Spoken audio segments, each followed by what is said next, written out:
कहानी का शीर्षक है सही सबक। राजू। जगन ने घर में घुसते ही बेटे को आवाज लगाई तो उसका 4 साल का बेटा गाल फुलाए सामने आकर खड़ा हो गया। क्या हुआ, मम्मी ने डांट लगाई है क्या? पूछने पर उसने हाँ में सिर हिलाया। मम्मी ने उसे क्यों डांटा है यह पूछने की जरूरत ही नहीं पड़ी। राजू की माँ पानी के गिलास के साथ शिकायतों का पुलिंदा ले आई और खोलकर बैठ गई। दिन भर खेलता रहता है ये राजू, आज इसकी टीचर ने भी इसकी शिकायत की है। राजू की परेशान मम्मी अपने सिर पर हाथ रखकर देर तक उसकी शिकायत करती रही।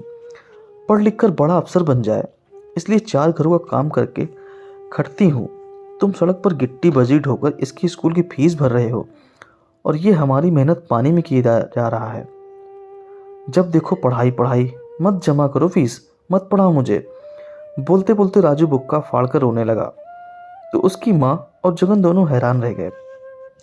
कुछ देर बाद जगन राजू की माँ से हताशा भरे स्वर में बोला, कितना छोटा है अपना राजू, तुम तो पढ़ाई पढ़ाई करके पढ़ने के बाद प्रति अर्जी पैदा करवा दोगी।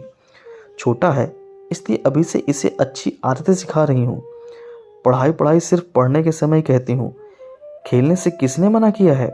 खूब खेले, पर ये तो पढ़ने के समय ही खेलता चाहता है। राजू की मम्मी की बात सुनकर जगन ने प्यार से राजू से कहा, राजू ये तो सही नहीं है, खेलने को मना थोड़ी करती हैं तुम्हारी मम्मी, पर पढ़ने के समय खेलोगे तो गुस्सा करेंगी ही। हमेशा राजू का पक्ष लेने वाले पापा भी मम्मी का पक्ष लेने लगे तो वह रूठ कर, मैं किसी से बात नहीं करूँगा, कोई मुझे प्यार नहीं करता, कोई खेलने नहीं देता, कहकर फिर से बिसुरने लगा।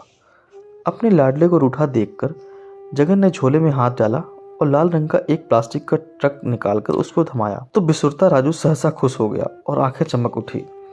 मम्मी की डांट के चक्कर में वह भूल ही गया था कि आज तो पापा उसके लिए खिलौना वाला ट्रक लाने वाले थे। 4 दिन पहले उसने दुकान में इसे देखा था और मचल उठा था, मुझे ये चाहिए, बाद में ले लूँगा का आश्वासन जगन ने दिया और अपनी खाली जेब भी खलाई। तब वह दुकान से टला। 2 दिन से वह शाम को अपने पापा को दौड़कर स्वागत करता है और खिलौने वाला ट्रक न देखकर ठुनकने लगता है। पर आज के लिए पापा ने पक्का वादा किया था कि जो भी जाए वह उसके लिए लाल वाला ट्रक लेकर ही आएंगे। वैसे ही नहीं पढ़ता लिखता है, आपने खिलौना लाकर दे दिया। राजू की मम्मी बड़बड़ाती हुई चली गई तो जगन उससे बोले, मम्मी बहुत नाराज हैं, उनको खुश करने के लिए पढ़ना होगा। पापा मुझे पढ़ना अच्छा नहीं लगता, राजू ने मुंह बनाकर कहा तो जगन ने उसके सिर पर हाथ फेरते हुए कहा, पढ़ोगे नहीं तो मेरी तरह गिट्टी बजरी ढोना पड़ेगा। तुम्हारे नरम नरम हाथ मेरे हाथों की तरह खुरदरे और कटे फटे से हो जाएंगे। नहीं होंगे, मैं हाथों से बजरी थोड़ी ना ढो खाऊंगा, मेरा ट्रक उठाएगा। अपने खिलौने वाले ट्रक के साथ खेलने में मगन राजू बोला तो उसके पापा चौंक उठे, फिर प्यार से उसका सिर सहला दिया और सोच में डूब गए। रात को राजू सो गया पर उसके मम्मी पापा देर रात तक बात करते रहे। दूसरे दिन सुबह सुबह राजू को उठाते हुए जगन बोले, ए राजू उठ जा, आज मेरे साथ काम पर चल। काम पर जाने की बात सुनकर राजू आंखें मींचता हुआ उठा और बोला, और स्कूल? छोड़ना स्कूल, तुम्हारा तो वैसे ही पढ़ने में मन नहीं लगता। और मम्मी वह जाने देंगी? क्यों नहीं जाने दूंगी, अब जब तुम्हारा पढ़ने में मन ही नहीं लगता है तो फिर ठीक है, जा अपने पापा का हाथ बटा। यह सुनकर राजू तो खुशी से झूम उठा। आज न स्कूल न पढ़ने की बात। वह फटाफट उठकर तैयार हुआ और खिलौने वाला ट्रक उठाकर पापा के साथ साइड पर जहाँ काम हो रहा था वहाँ चल दिया। अरे जगन, धूल धूप मिट्टी में बच्चे को क्यों ले आया है? जो मिलता वही पूछता। जवाब में हमारा राजू अब से स्कूल नहीं जाएगा, मेरी मदद करेगा, कहकर जगन सबको हैरान और नन्हे राजू को खुश कर देता। साइड पर जगन के साथ राजू को देखकर ठेकेदार ने पूछा, इसे क्यों ले आए? साहब मेरा बेटा मेरी मदद करने आया है, अपनी गाड़ी में बजरी भरकर पहुंचाएगा। राजू के हाथ में खिलौने वाले ट्रक की ओर इशारा करते हुए जगन बोला तो ठेकेदार ने हंसकर कहा, बजरी पहुंचे ना पहुंचे, चाइल्ड लेबर के अपराध में मैं जरूर जेल पहुंच जाऊंगा। हंसी मजाक के बीच जगन ने धूप में पड़ी बजरी के पहाड़ नुमा ढेर के ऊपर बैठाकर कहा, देख राजू, इतनी सारी बजरी हमें ढोना है। इतनी सारी? कहकर बेचारा राजू आंखें फाड़कर कभी अपने ट्रक को देखता तो कभी बजरी। तू चल कर आया है, इसे थोड़ा सुस्ता ले, तब तक मैं काम कर लगता हूँ, कहकर जगन तसल्ले में बजरी उठाने लगा और सिर पर लाद कर सड़क पर डालने लगा।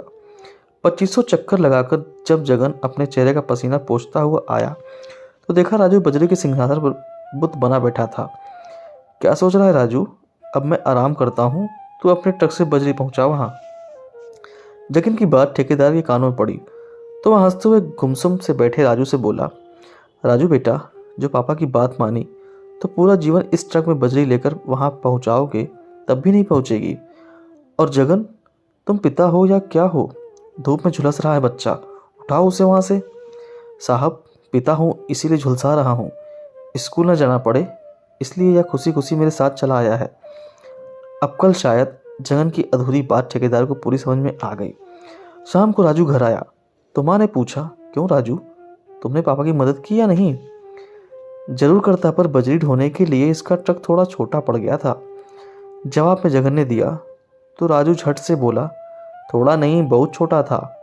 थके हुए राजू के कुम्हलाए चेहरे को देख मम्मी उसके सिर पर हाथ फेरते हुए बोली, थक गया होगा, चल हाथ मुंह धो ले, फिर दूध दे दूं। हाँ बहुत थक गया, पर पापा तो बहुत बहुत ज़्यादा थके हैं, उनको मेरे हिस्से का भी दूध देना। और हाँ पापा, कल से आप बजरी मत ढोना। क्यों? क्यों क्या? कितना मेहनत वाला काम है, कोई और काम देखो। अब तुम्हारा पापा पढ़ा लिखा नहीं है ना राजू, इसलिए तो उसे बजरी तो ढोनी ही पड़ेगी। राजू का मुंह उतरा देख वह स्नेह से बोले, इसीलिए मम्मी तुम्हें पढ़ने लिखने को कहती हैं ताकि तुम बड़े अफसर बनो। और बड़ा अफसर बन जाऊंगा तब तो नहीं ढोओगे ना? बिल्कुल नहीं, जगन ने कहा। तो राजू गंभीर मुद्रा में बैठ गया और उसकी मम्मी मुस्कुराते हुए जगन की कल रात को कही बात याद करने लगी। पढ़ने के प्रति रुचि जगाने के लिए बजरी कैसे उठाई जाती है यह उसे दिखाना पड़ेगा। उस दिन तो थका हुआ तो राजू सो गया, पर अगले दिन स्वर्णिम किरण राजू को सही राह पर ले जाएगी। इस बात का विश्वास राजू के मम्मी पापा को सुकून भरी नींद में डुबा गई। दोस्तों, उम्मीद करता हूँ शिक्षाप्रद कहानी आपको पसंद आई होगी। अगर पसंद आई वीडियो को लाइक करें, शेयर करें और चैनल पर नए हो तो सब्सक्राइब करना ना भूलें। धन्यवाद।